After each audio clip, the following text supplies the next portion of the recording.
everything the light touches is our kingdom. What about, like, under the water? It's pretty dark under there. Yes, that's our kingdom too. It's kind of more our kingdom, the part the light touches, because we suck at walking on land. Everything you see exists together in a delicate balance. As kings, we need to understand that balance and respect all the creatures, from the swimming iguanas to the Hoomans. But Dad, the Hoomans invade our privacy, taking photos of us without our written consent. Plus they're all gangly and stupid looking. Yes, they are quite stupid looking, but their purpose here is no longer to hurt us. They are simply here to enjoy us, and they even try and help us now. I just recently met a Hooman couple who made the journey to our majestic waters, to our islands, or what they call the Galapagos. Y'all don't know people like this. Y'all don't know people like this. Y'all don't know people like this. Y'all don't know people like this. Their names were Ryan and Sara, and they were here to learn about all the animals in and around our islands. They also want to connect with nature. You expect me to walk around them? Yeah. And of course, make weird sex videos of the sea turtles. But that's another story. Their first stop on the islands was the Darwin Research Center, a facility set up by the Hoomans as a way to fix their mistakes. You see, many animals here lost their lives because of the Hoomans, and now the Hoomans feel guilty. So now they put us in these weird sex camps. I don't know, it's all sort of confusing. But in the end, the animal population goes up, and then the Hoomans get to feel better about themselves. Plus, they get to see the animals in their natural habitat, which is exactly what Ryan and Sara did next. They went to the Giant Tortoise Reserve, where they were able to see many giant tortoises in the wild.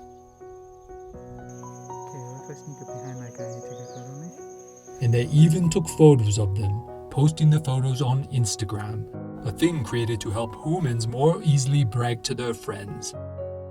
After that, they traveled to Tortuga Bay, where they saw many marine iguanas.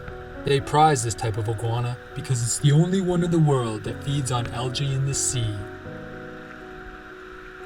Ryan and Sara went for a swim to cool off after all that iguana watching, and what did they come across? A delicious school of sardines? No, they found a group of green turtles feeding on algae. To us, this is just a nuisance, a speed bump, but to the Hoomans, it was magical. The next day, Ryan and Sara visited Los Grietas, large cracks in the island that formed lagoons. There, they had the most wonderful time swimming in beautiful turquoise waters.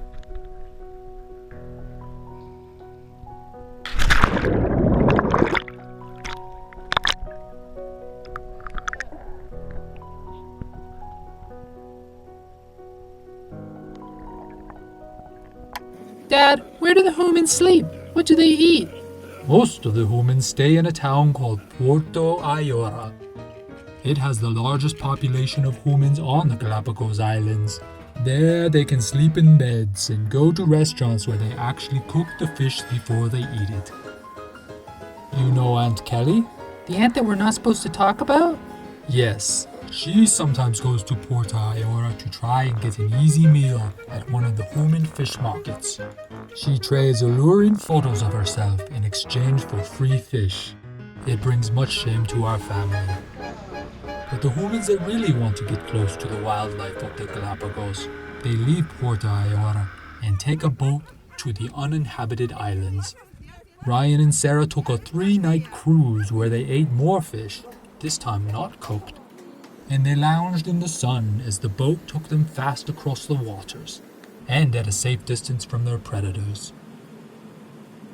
Their first stop was North Seymour Island, where they saw many of the bird species of the Galapagos, including one that they love so much that they named it after man's #1 thing in the whole wide world. Boobies.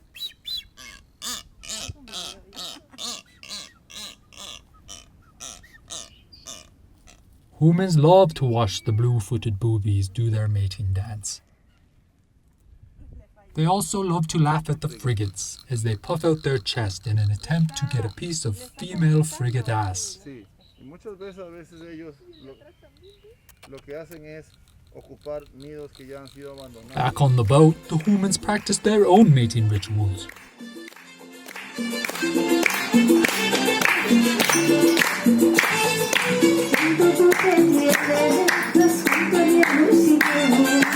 But Ryan and Sara weren't done seeing wildlife.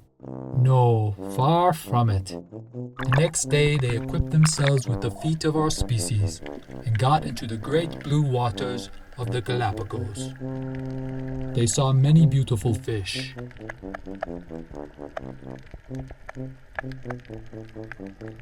They saw sea turtles.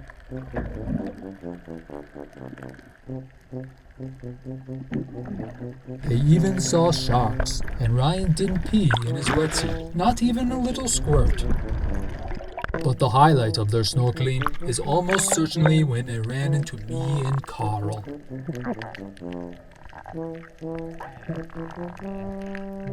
That's where they told me their story, and I told them about the Galapagos penguin, the smallest penguin in the world, and the only one that you might have an opportunity to swim with. Penguin aquí. Ryan tried to come home with me, but his gangly alien-like structure made it impossible to keep up. And Carl really had to get home because his wife was all like, "You better be home by 4 or I'm gonna be a real bitch about it." What happened to Ryan and Sara? They probably drowned. Or maybe they visited Sullivan Bay, where the land is covered by hardened lava, almost like the earth took a big old dump.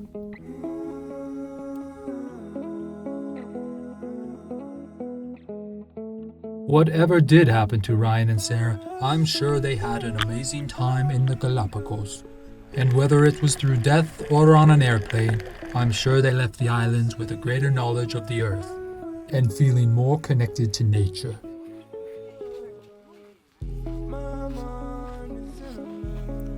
I just hope that they got to share our story with the world, just like I'm sharing this story with you, my son.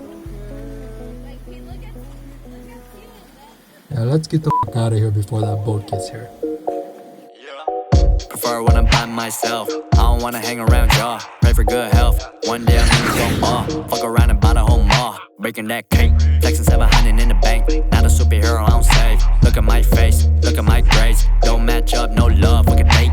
I just fade. When I hit the jack, you can keep the pie. Every night I gamble, I stop. Yeah. When I check the cost, I was like, oh, that's expensive. Ay, Rolly flex in my ear.